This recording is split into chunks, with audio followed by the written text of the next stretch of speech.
Salut, ici Joanne Yangting. Dans ce podcast très important, je vais vous parler de pourquoi vous ne devez pas écouter n'importe qui et ce que j'ai appris de plus précieux durant cette tournée de conférence. D'ailleurs, j'ai pas vraiment appris, je l'ai surtout confirmé les impressions et j'ai envie de partager ça avec vous parce que ça concerne que ça soit votre audience, surtout si vous voulez vous lancer, vous êtes déjà lancé, ça concerne vos contenus, vos articles, vos vidéos, les différentes plateformes qu'on utilise, ça concerne également, ça va expliquer aussi la raison pour laquelle j'ai annulé une ville qui est la ville de Nice. Vous allez comprendre tout ça parce que je me suis rendu compte vraiment durant cette tournée de quelque chose qui a été extrêmement confirmé et c'est assez révélateur de l'état d'esprit qu'on peut avoir et ce à quoi on peut être confronté quand on est entrepreneur, surtout sur le web où on communique à travers des différents contenus vidéo, les différents canaux Facebook, Instagram, YouTube. Et je vois que c'est une réflexion que beaucoup ont en ce moment. Je vois que beaucoup d'entrepreneurs commencent par exemple, soit certains arrêtent la vidéo, certains changent de format, certains se questionnent sur l'avenir sur YouTube, certains se questionnent de ce domaine, notamment d'infopreneur ou d'utilisation d'internet pour le marketing. J'avais déjà fait justement avant la tournée un podcast sur justement le marketing éthique, le fait que beaucoup de choses il y a eu beaucoup d'abus qui font que ça a beaucoup saturé le marché et je me rends compte durant la tournée.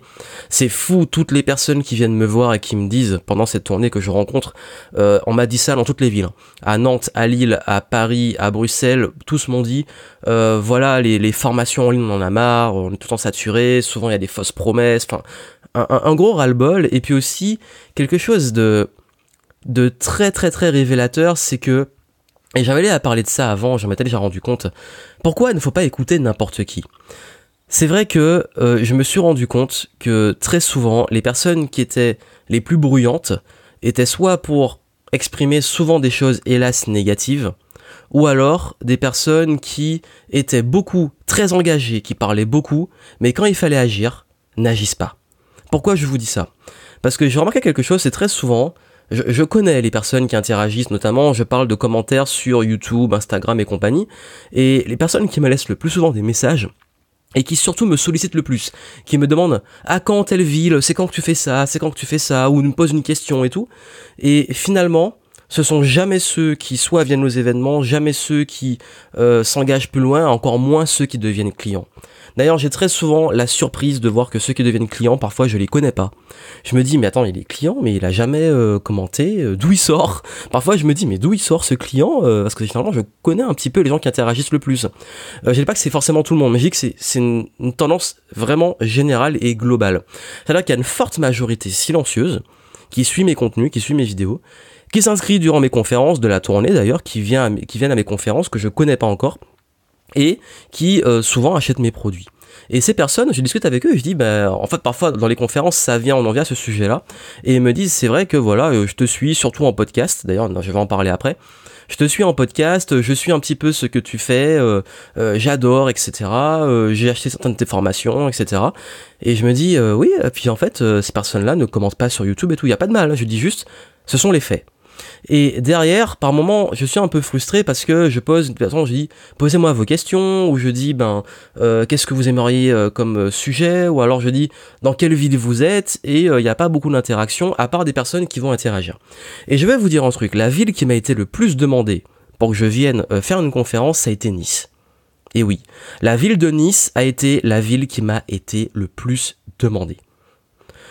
Tout le monde sur Instagram, sur YouTube, sur Facebook, c'est quand que tu viens à Nice, c'est quand que tu viens à Nice, c'est quand que tu viens à Nice. Donc du coup, j'ai posé Nice comme ville étape de la tournée. J'ai lancé les inscriptions fin juin, début juillet. Et au 31 juillet, donc en un mois, toutes les villes étaient, on va dire, soit pleines, soit en tout cas pas loin de l'être, ou en tout cas j'avais beaucoup de personnes inscrites. Et la seule ville où il y avait personne d'inscrit, c'était Nice. La ville où on m'a le plus demandé les inscriptions était la seule ville où j'avais aucun inscrit. Personne ne s'est inscrit pour la ville de Nice. Voilà pourquoi j'ai annulé Nice. Pourquoi ? Je sais que j'avais encore 2 mois.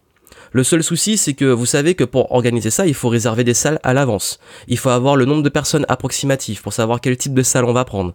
Il faut également organiser, que ça soit les hôtels, le parcours, le trajet. Une tournée s'organise pas comme ça, je peux pas dire sur un coup de tête au dernier moment, bon finalement j'y vais ou j'y vais pas. Je dois prendre des décisions, il y a des enjeux derrière. Donc du coup j'ai vu ça, je me suis dit bon il y a personne d'inscrit, j'ai fait une relance, toujours pas d'inscrit, j'ai dit tant pis j'annule, voilà. Tout le monde est motivé dans les autres villes. Nice, j'annule. Et qu'est-ce qui se passe au moment où j'annule? J'ai plein de demandes. Pourquoi t'as annulé? Tu viens plus à Nice? Oh là là, Nice, etc.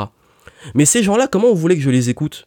Comment vous voulez que je me dise, je remets la ville de Nice et je suis sûr qu'ils vont venir? Parce que ils ont beaucoup parlé, et beaucoup parlent beaucoup sur les réseaux sociaux, mais quand il faut agir, il n'y a plus personne.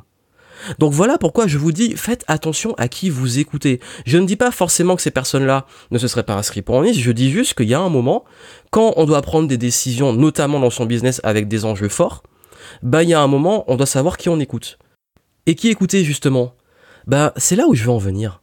C'est-à-dire que c'est pas évident, et je le sais, parce qu'il y a cette majorité silencieuse, mais elle n'interagit pas souvent.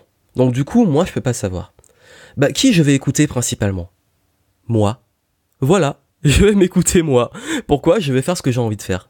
Et je vais arrêter d'écouter ce que les gens disent. Pourquoi? Parce que souvent, les personnes qui me suivent et qui sont les plus fidèles et qui sont surtout des clients, ou qui viennent aux événements, ces personnes-là me disent, Johan, on te suit parce que tu fais ce qui te plaît et c'est ça qu'on aime. Et si on doit être là, on est là. Sinon, on n'est pas là. Et c'est ça en fait. Le message que je vais vous donner, c'est que je sais qu'on a toujours envie de bien faire. On a envie d'écouter son audience, on a envie d'aller dans leur sens. Le seul problème, c'est que je l'ai fait souvent, et moi j'ai toujours envie de le faire. Mais à chaque fois que je le fais, ça me pousse sur des formats ou des choses qui mènent dans des situations compliquées. Imaginez, j'avais maintenu une liste, que j'avais réservé une salle et toujours pas d'inscrits. Je fais comment? C'est ça le gros souci. C'est qu'il y a un moment, voilà, ceux qui parlent le plus ne sont pas forcément ceux qui sont les plus engagés dans l'action. C'est une réalité. Et là où je vais vous dire que c'est encore plus fort dans ce business. C'est-à-dire que beaucoup se disent, est-ce que YouTube c'est toujours pertinent? J'en connais plein qui ont des grosses audiences YouTube, qui ont plus de 100 000 abonnés, qui ont des audiences très engagées, qui ont beaucoup de commentaires, mais qui vendent pas. Ils n'ont pas de clients, et quand ils font de l'affiliation, ou quand ils proposent des choses, rien. Donc c'est-à-dire qu'il y a des gens qui sont très engagés pour suivre le contenu gratuitement, mais si, et là je parle d'entrepreneuriat, si on vise derrière une monétisation ou du business, le jour où ils proposent un produit ou le jour où ils font de l'affiliation, ils se font insulter par leur audience. Ou alors il n'y a pas d'action. Et c'est ça en fait. C'est que je sais qu'on est à une époque où c'est beau d'avoir des super chiffres, d'avoir plein d'abonnés sur Instagram, de followers, etc. Mais le souci c'est que dans la réalité de l'entrepreneuriat, dans la réalité du business et tout ce qu'il y a derrière, c'est pas ça qui fait vivre une entreprise, c'est pas les vues, parce que on arrive à un stade du web, on est dans un gros tournant du web. Je sais pas si vous êtes beaucoup sur le web ou si vous avez remarqué ça, avec toutes les nouvelles offres qui apparaissent. Par exemple, on a Amazon, ça fait longtemps qu'il propose le premium, mais maintenant il propose de la vidéo aussi.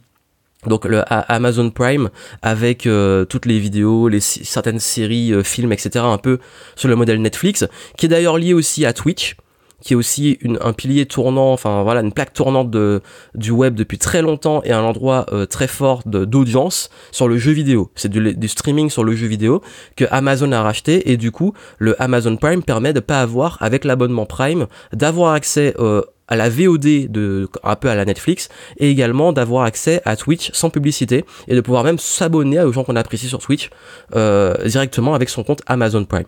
Donc ce qui fait que on voit aussi YouTube qui a sorti son premium avec abonnement sans pub.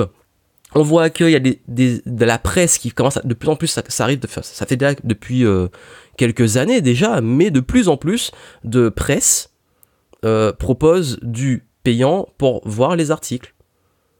Et même dans le domaine de la presse classique, dans le journal du journalisme, dans le domaine du jeu vidéo, dans tous ces domaines-là, on a de plus en plus d'offres par abonnement pour avoir soit accès au contenu, soit avoir accès au contenu sans publicité. Pourquoi? Parce que le web a changé. Les gens s'en plaignent, ils disent ouais, on a un abonnement par-ci, un abonnement par-là, je peux comprendre. La réalité, c'est que si des entreprises, notamment de la presse ou des entreprises médias qui proposent du contenu, commencent à le faire, c'est qu'il y a un enjeu économique. Et c'est pas dans le but juste de faire plus de pognon. Pourquoi? C'est parce que la pub ne marche plus aussi bien. Parce qu'il y a eu des abus, certes. Il y a des sites, on peut même pas y aller sans avoir 10 000 pop-up et c'est impossible à naviguer, surtout sur mobile. Mais il y a également une réalité qui fait que, pour survivre, on est obligé de faire ce qu'on appelle la VODisation, la premiumisation du web, où maintenant on doit payer pour avoir le contenu qu'on veut. Avant, on payait par notre attention, juste le temps passé dessus parce qu'il y avait de la pub, sauf que maintenant on va devoir payer avec le porte-monnaie. Après, on se plaint, mais il faut pas oublier que les forfaits, quand même, d'abonnement Internet ont fortement diminué. Et si on prend quelques petits abonnements à 5 euros par-ci, 10 euros par-là, c'est pas non plus la fin du monde si on suit 2-3 trucs qu'on aime vraiment beaucoup. Comparé au contenu qu'on a, comparé à avant, il fallait payer à l'unité ou il fallait payer des forfaits Internet très chers. Je crois que les gens parfois oublient un peu d'où on vient. Mais le web gratuit, comme on l'a connu, non, il est en train de changer. On est en train de prendre un réel tournant.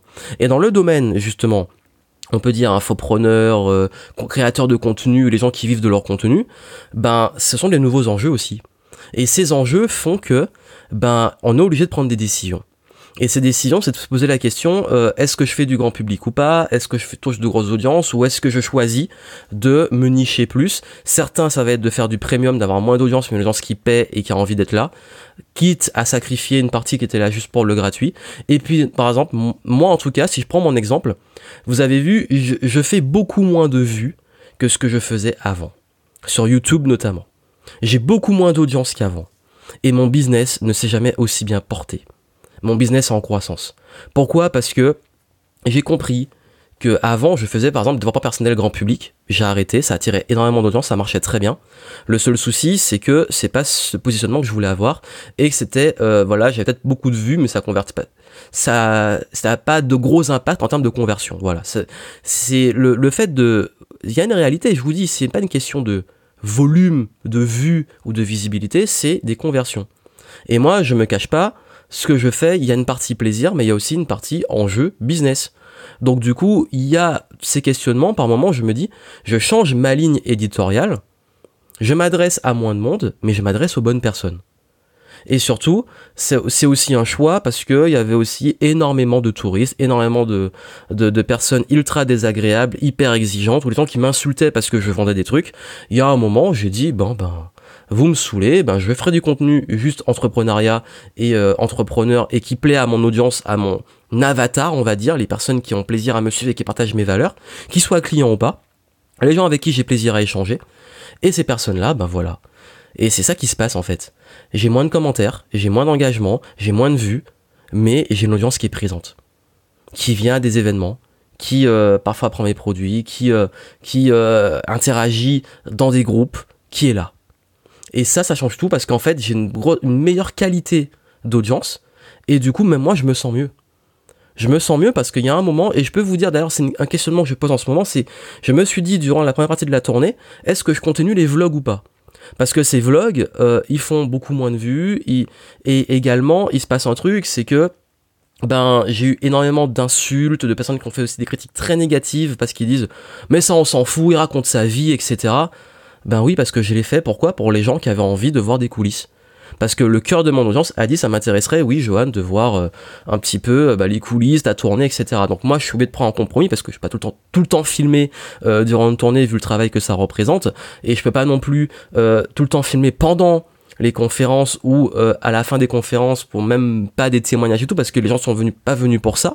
Donc ce qui fait que je partage ce que je peux partager, ce que j'ai envie de partager, mais je le fais.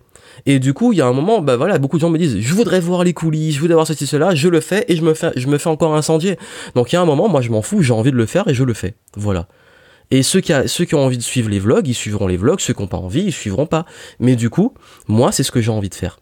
Et je sais que les gens qui apprécient ce que je fais, et d'ailleurs beaucoup durant les conférences, on rebondit sur les vlogs, on dit c'est trop cool, etc. De voir un petit peu comment ça se passe en coulisses, etc. Donc voilà, vous en tant que créateur de contenu, en tant que personne qui veut faire peut-être de marketing sur le web et tout, qui vous posez ces questions, moi je vous dis, ne cherchez pas forcément, ne vous dites pas est-ce que YouTube c'est bien, est-ce que Instagram c'est bien, etc. Demandez-vous juste où est votre audience et qu'est-ce qu'elle veut et qu'est-ce que surtout vous avez envie de communiquer. Parlez avec votre cœur, parlez avec vos valeurs et vous allez attirer automatiquement les bonnes personnes. La course à l'audience, on est arrivé à un bout. Ça a été énormément utilisé, c'est encore utilisé dans certains domaines, on va dire plus grand public. Mais si vous êtes plus spécialisé et plus niché, je pense pas que la course à l'audience soit une bonne stratégie parce que vous allez être en compétition avec des gros youtubeurs ou des grosses audiences qui ratissent très large et c'est peut-être pas ce que vous avez envie. Sauf si vous cherchez juste la gloire et la célébrité. Sauf qu'il y a une réalité, c'est que comme je vous dis, il y en a qui connaissent la gloire et la célébrité mais qui galèrent pour vendre, donc pour faire tourner un business. Donc il y a ce qu'on voit, il y a ce qu'on imagine, il y a les fantasmes et il y a la réalité derrière. Et cette réalité, c'est que ben finalement, c'est pas la grandeur d'une audience qui va compter, c'est la qualité. Mais quand je dis la qualité, c'est pas forcément est-ce qu'elle est bien ou est-ce qu'elle est mauvaise, c'est la qualité en termes de pourquoi les gens vous suivent, quelles sont leurs intentions. Et ça va faire une grosse différence. Donc du coup, je vous pose cette question, vous, de vous dire comment vous voyez l'avenir du web, comment vous percevez les choses qui évoluent. Et puis moi, je vous retrouve pour la deuxième partie de la tournée, pour la suite des vlogs. Je vais continuer à partager des vidéos avec vous. Là, c'était un petit podcast de week-end de transition. Je vais enchaîner avec Toulouse, Montpellier, Grenoble, Lyon et ensuite Bordeaux pour finir. Donc, il reste quelques petites places dans certaines villes. Donc, si ça vous intéresse de suivre une prochaine conférence, vous avez le lien en description. Et puis moi, j'attends vos retours, justement, en commentaire. Et je vous souhaite plein de succès et je vous dis à très bientôt.